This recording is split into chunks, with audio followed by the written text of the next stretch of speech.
When George H. Bush became president, I had the wildest night vision and dream.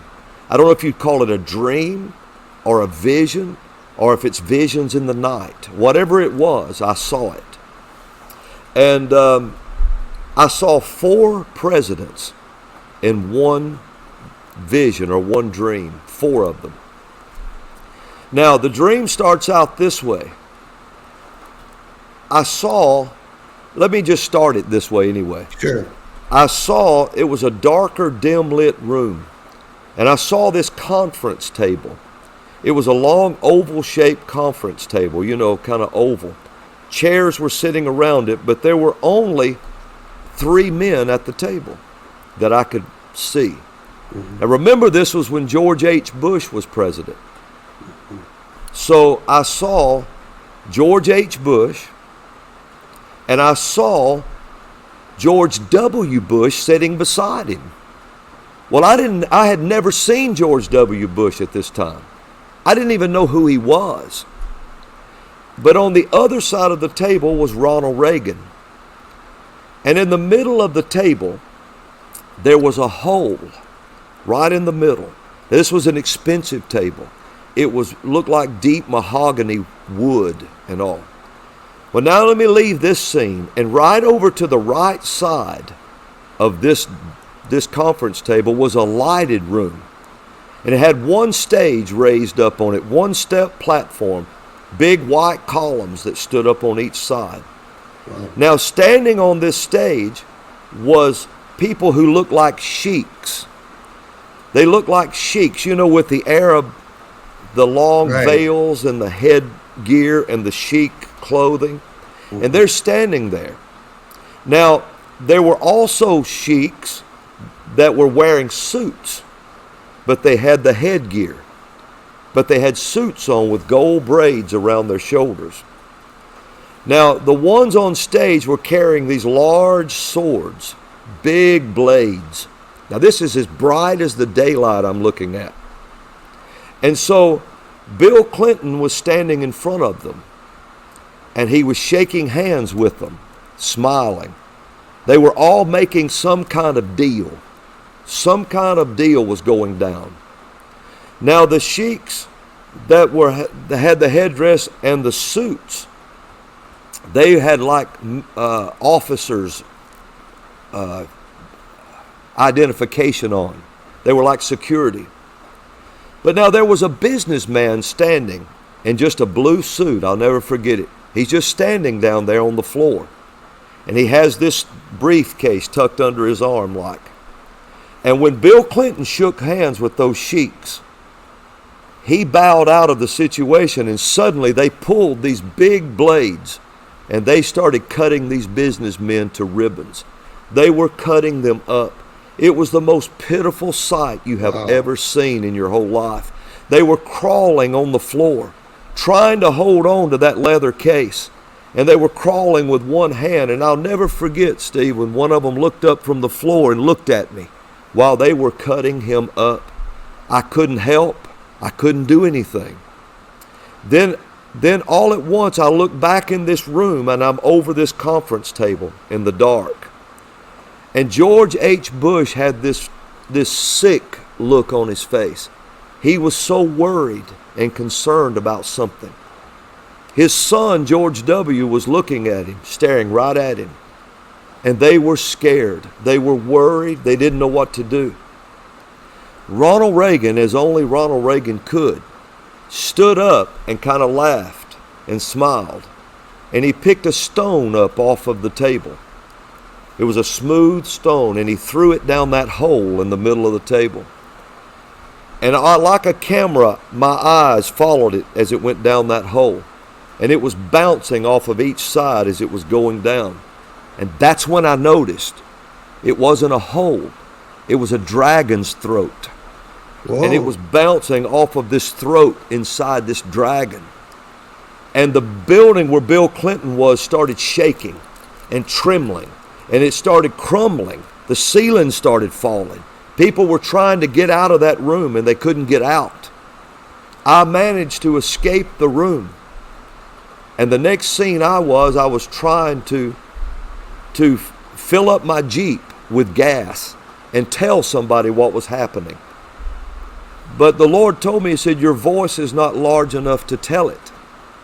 And I'm looking up at this building that you can't see anything happening from the outside. But I was trying to tell people in the 90s, that's going on inside. That's what just happened up there. And so, after that, I followed this. You can tell this is not a regular dream. Right. Yeah. And so I'm moving on a few years after.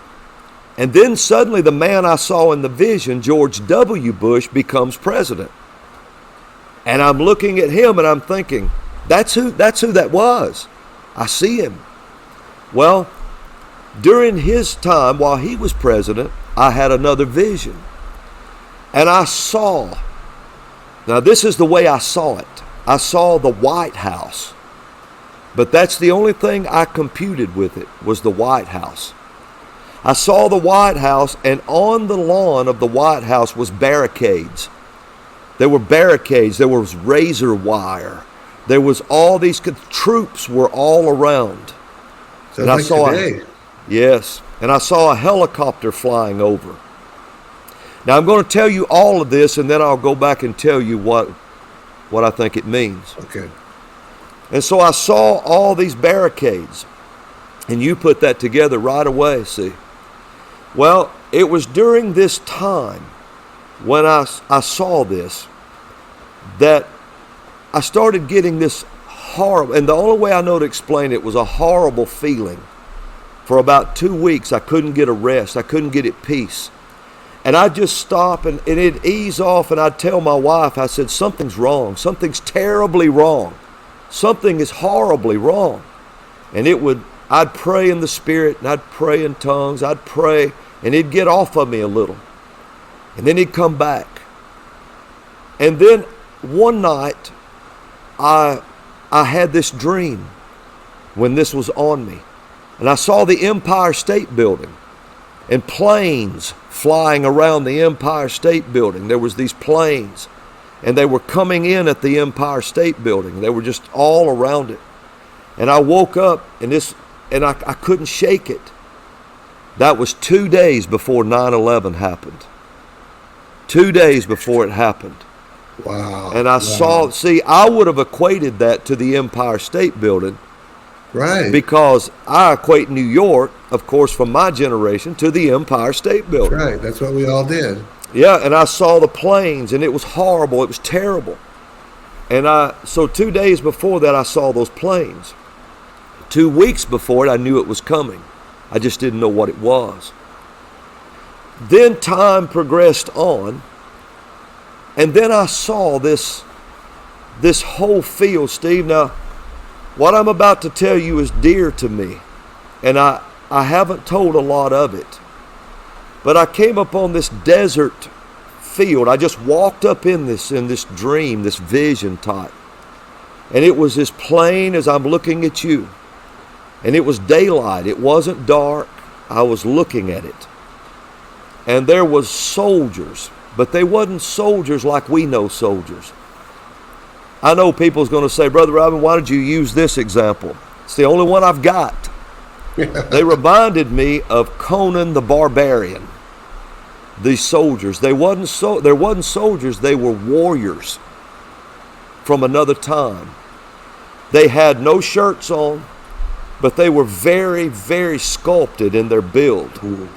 They had long, straight black hair that hung down almost to their belts.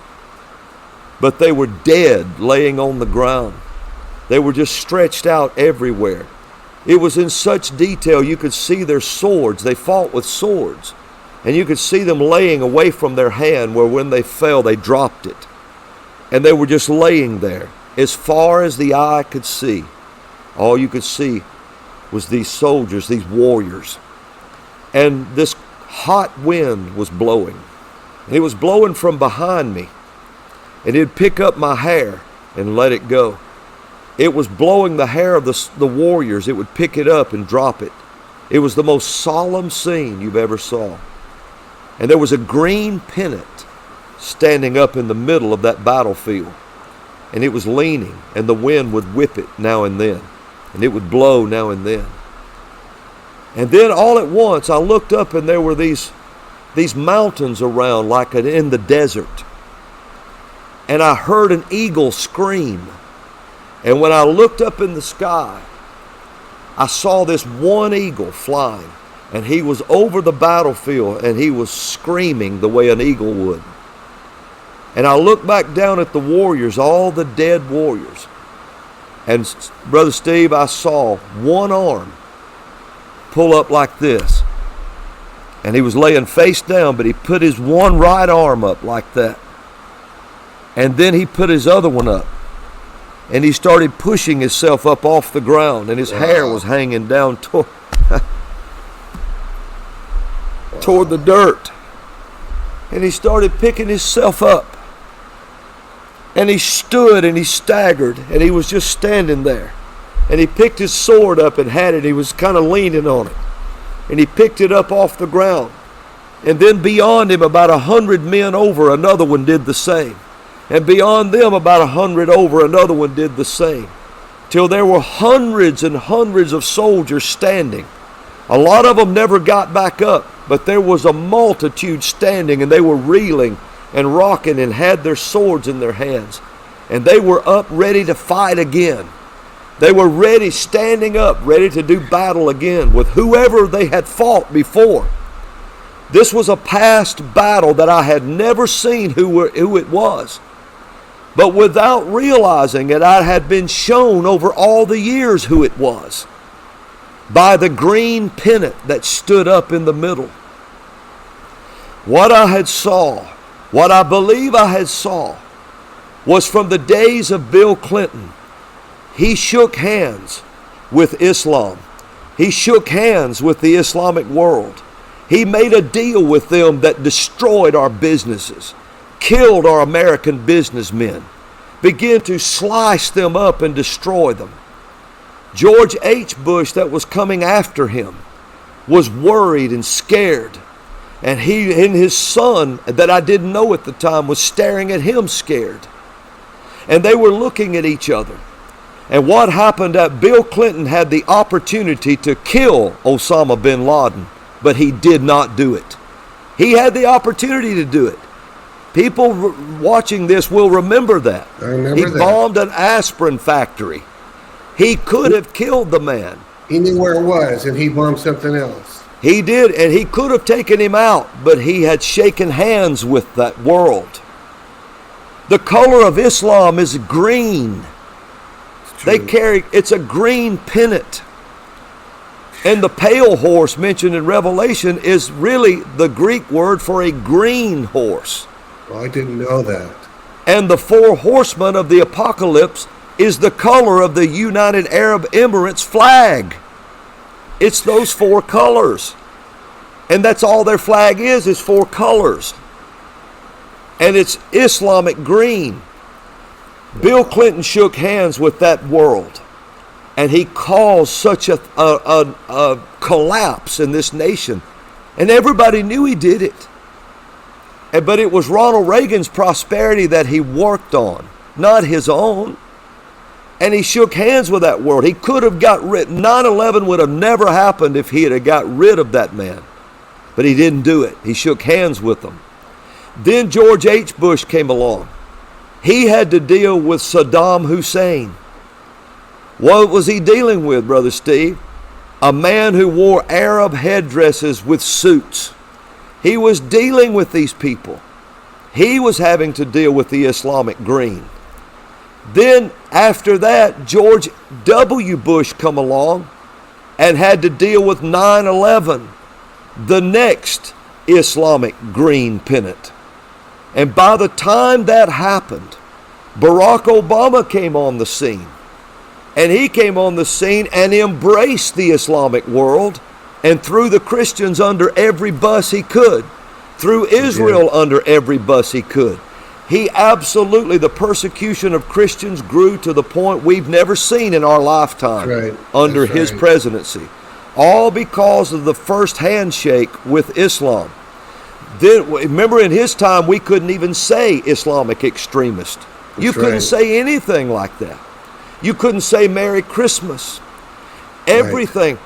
And by the time it got to today, by the time it came to today, the prophetic warriors were already laying on the ground face down, had lost the battle with this green pennant, until the eagle screamed one more time. When this happened, it wasn't Ronald Reagan, it was the stone he threw. It was his policies. Donald Trump took his policies and threw them down the dragon's throat and shook that world till it started coming apart. The dragon is China. He's the one that dismantled China. It happened under his time. He was the eagle that screamed. And under the time, the warriors had been defeated under Islam and all the past presidents. But this time came along, and suddenly, watch, the hand came back up. The left hand came back up. Then you had people like Kat Kerr pushing themselves back up into the world because we never gave up the fight, Brother Steve. Where some died, we were still living. Hank Kuhneman. You have people like that. You have people like that. And look at me on your show. I'm putting my arm up. I'm putting my other arm up. And we pushed ourselves back up and took hold of the blade again when the eagle screamed for freedom. When freedom was called for, the prophets rose back up on the scene and said, we are ready to fight again. And all of this led into the dragon's throat, and all of that dismantled everything until America once again was taking the gospel to the entire world. And once again, Christianity is standing on its feet, ready to fight again. And now we look, see, the Lord had showed me the future after every president that was coming, until he showed me the barricades and the razor wire and everything that's around the Capitol right now. You can see this. I know you can see this. Mm-hmm. You can hear, you see everything I'm telling you. And so now we're looking at the razor wire and the Capitol under siege.